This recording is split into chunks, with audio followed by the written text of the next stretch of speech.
ओम शांति 9/1/22। प्रातः मुरली ओम शांति अव्यक्त बाप दादा रिवाइज 21/12/89 मधुबन। आज मुरली की टॉपिक है त्रिदेव रचयिता द्वारा वरदानों की प्राप्ति। त्रिदेव रचयिता द्वारा वरदानों की प्राप्ति। आज त्रिदेव रचयिता अपनी साकारी और आकारी रचना को देख रहे हैं। दोनों रचना अति प्रिय है, इसलिए रचता रचना को देख हर्षित होते हैं। रचना सदा यह खुशी के गीत गाती है कि वह रचता, और रचता सदा यह गीत गाते हैं, वह मेरी रचना। रचना प्रिय है, जो प्रिय होता है उसको सदा सब कुछ देकर संपन्न बनाते हैं। तो बाप ने हर एक श्रेष्ठ रचना को विशेष तीनों संबंध से कितना संपन्न बनाया है। बाप के संबंध से दाता बन ज्ञान खजाने से संपन्न बनाया। शिक्षक रूप में भाग्य विधाता बन अनेक जन्मों के लिए भाग्यवान बनाया। सतगुरु के रूप में वरदाता बन वरदानों से झोली भर देते। यह है अविनाशी स्नेह व प्यार। प्यार की विशेषता यही है, जिससे प्यार होता है उसकी कमी अच्छी नहीं लगेगी, कमी को कमाल के रूप में परिवर्तन करेंगे। बाप को बच्चों की कमी सदा कमाल के रूप में परिवर्तन करने का सदा शुभ संकल्प रहता है। प्यार में बाप को बच्चों की मेहनत देखी नहीं जाती। कोई मेहनत अवश्य हो, कोई मेहनत आवश्यक हो तो करो, लेकिन ब्राह्मण जीवन में मेहनत करने की आवश्यकता ही नहीं है, क्योंकि दाता विधाता और वरदाता तीनों संबंध से इतने संपन्न बन जाते हो जो बिना मेहनत रूहानी मौज में रह सकते हो। वर्षा भी है, पढ़ाई भी है और वरदान भी है। जिसको तीनों रूपों से प्राप्ति हो, ऐसे सर्व प्राप्ति वाले आत्मा को मेहनत करने की क्या आवश्यकता है। कभी वर्षे के रूप में व बाप को दाता के रूप में याद करो तो रूहानी अधिकारीपन का नशा रहेगा। शिक्षक के रूप में याद करो तो गॉडली स्टूडेंट्स अर्थात भगवान के स्टूडेंट्स हैं, इस भाग्य का नशा रहेगा। सतगुरु हर कदम में वरदानों से चला रहा है। हर कर्म में श्रेष्ठ मत वरदाता का वरदान है। जो हर कदम श्रेष्ठ मत से चलते हैं उसको हर कदम में कर्म की सफलता का वरदान सहज स्वतः और अवश्य प्राप्त होता है। सतगुरु की मत श्रेष्ठ गति को प्राप्त कराती है।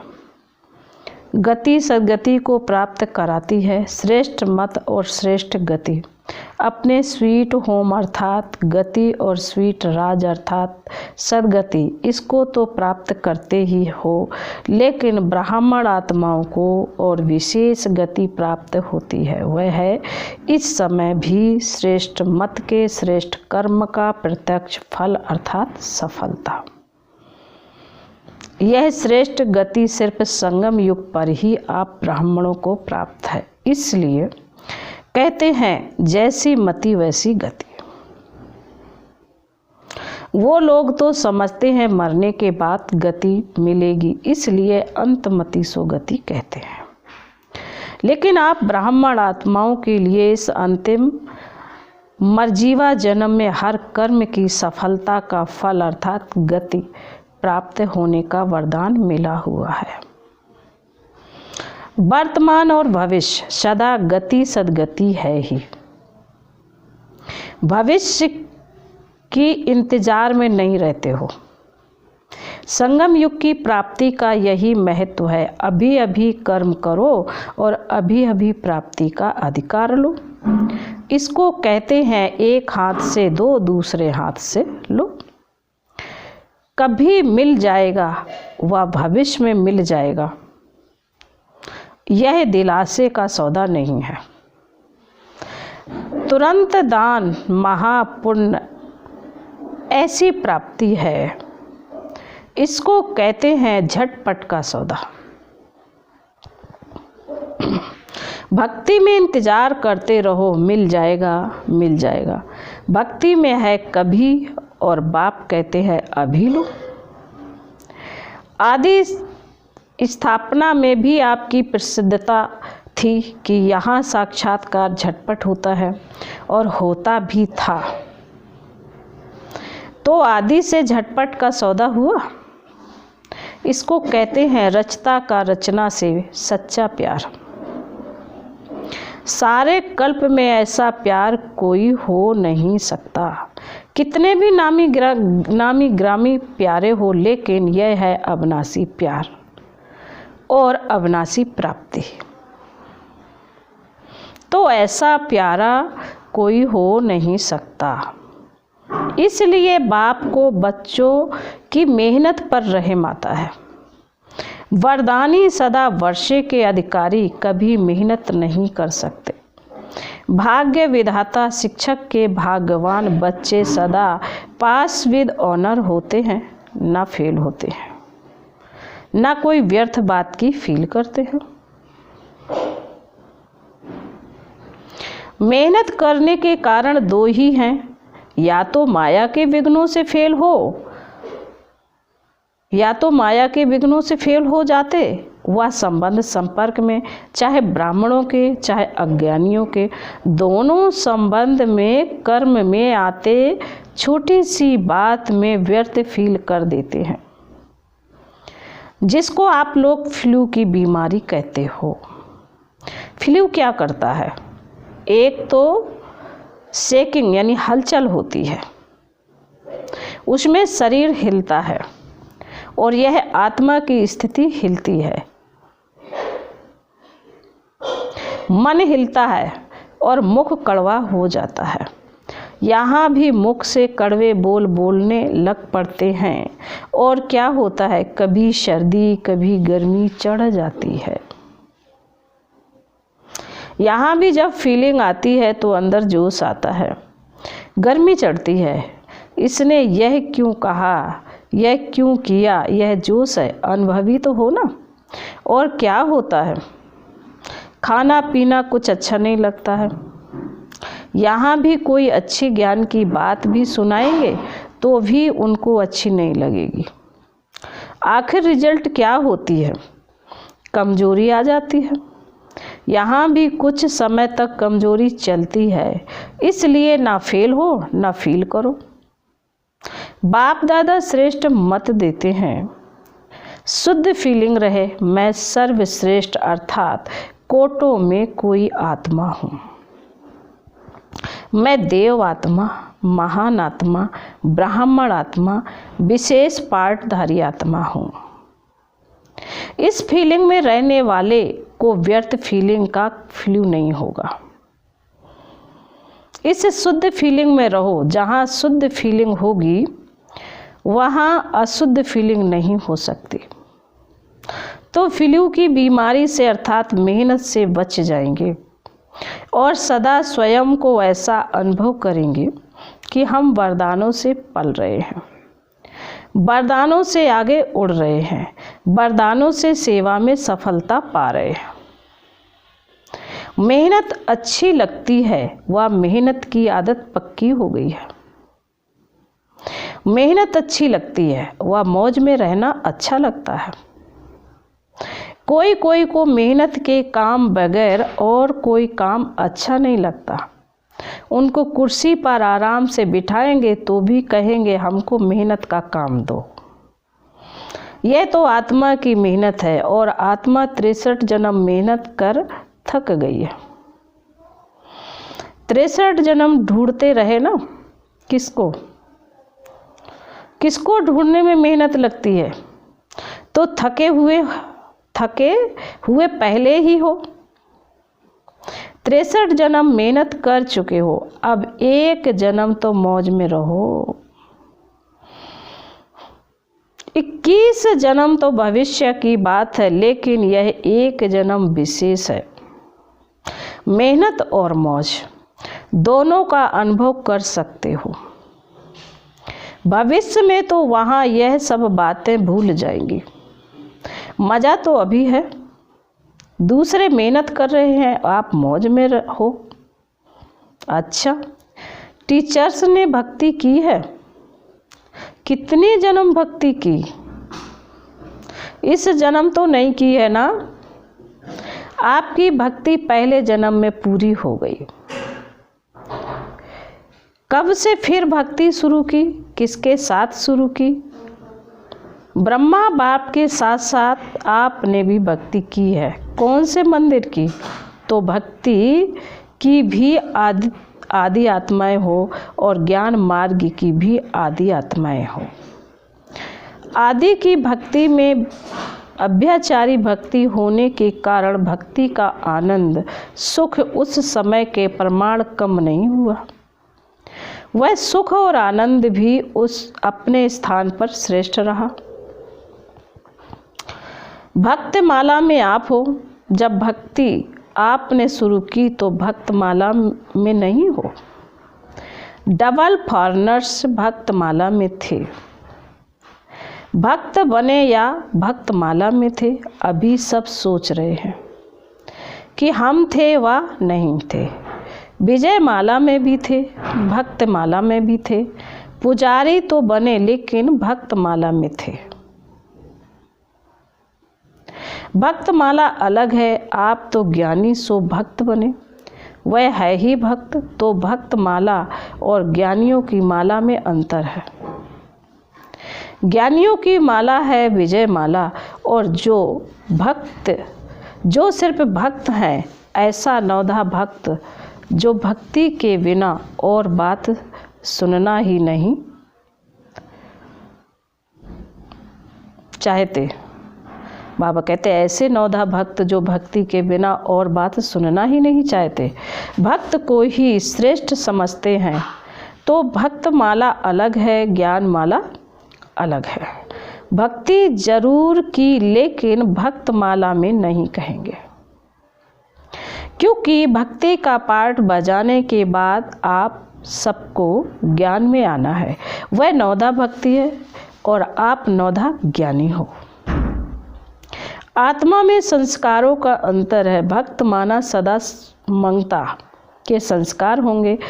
मैं नीच हूँ, बाप ऊंचा है, यह संस्कार होंगे। वह रॉयल भिखारी है। आप आत्माओं को अधिकारीपन के संस्कार हैं, इसलिए परिचय मिलते ही अधिकारी बन गए। समझा? भक्तों को भी कोई जगह दो ना। दोनों में आप आएंगे क्या? उन्हों का भी आधा कल्प है, आपका भी आधा कल्प है। उन्हों को भी गायन माला में आना है। फिर भी दुनिया वालों से तो अच्छे हैं, और तरफ तो बुद्धि नहीं है, बाप की तरफ ही है। शुद्ध तो रहते हैं, पवित्रता का फल मिलता है। गायन योग्य होने का आपकी पूजा होगी, उन्हों की पूजा नहीं होती। सिर्फ स्टेचू बनाकर रखते हैं गायन के लिए। मीरा का कभी मंदिर नहीं होगा। देवताओं मिशल मीरा की पूजा नहीं होती, फिर गायन है। अभी लास्ट जन्म में चाहें किसी को भी पूज ले, में धरनी को भी पूजें तो वृक्ष को भी पूजें, लेकिन नियम प्रमाण उन्हों का सिर्फ गायन होता है, पूजन नहीं। आप पूज्य बनते हो तो आप पूजनीय आत्माएं हो। यह नशा सदा स्मृति में रखो। पूज आत्मा कभी अपने को अपवित्र संकल्प को टच भी नहीं कर सकती। ऐसे पूज्य बने हो। अच्छा, फिर बाबा कहते हैं चारों ओर के वर्षे के अधिकारी आत्माओं को सदा पढ़ाई में पास विद ऑनर्स होने वाले सदा वरदानी बन औरों को भी वरदानी बनाने वाले ऐसे बाप शिक्षक और सद्गुरु के प्यारे सदा रूहानी मौज में रहने वाली श्रेष्ठ आत्माओं को बाप दादा का याद प्यार और नमस्ते। हम रूहानी बच्चों की रूहानी बाप दादा को याद प्यार और नमस्ते। सकते। ओम शांति। पंजाब राजस्थान ग्रुप। सदा अपने को होली हंस अनुभव करते हो। होली हंस अर्थात समर्थ और व्यर्थ को परखने वाले। वह जो हंस होते हैं वो कंकड़ और रत्न को अलग करते हैं, मोती और पत्थर को अलग करते हैं। लेकिन आप होली हंस किसको परखने वाले हो? समर्थ क्या है और व्यर्थ क्या है?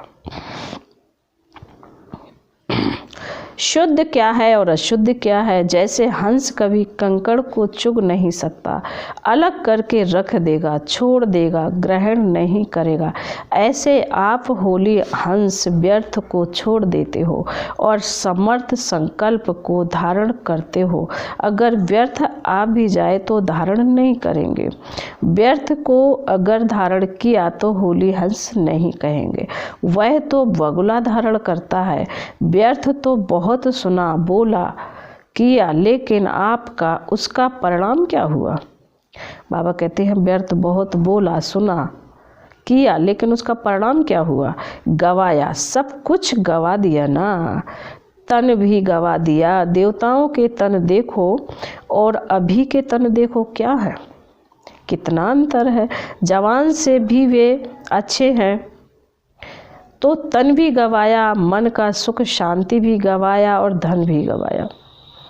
आपके पास कितना धन था, अथाह धन कहाँ गया? व्यर्थ में गवा दिया। अभी जमा कर रहे हो या गवा रहे हो? होली हंस गवाने वाला नहीं, जमा करने वाला। अभी 21 जन्म तन भी अच्छा मिलेगा और मन भी सदा खुश रहने वाला होगा। धन तो ऐसा होगा जैसे अभी मिट्टी है, अभी मिट्टी का भी मूल हो गया है। बाबा कह रहे अभी मिट्टी का भी मूल हो गया है, लेकिन वहाँ रत्नों से तो खेलेंगे, रत्नों से मकान की सजावट होगी।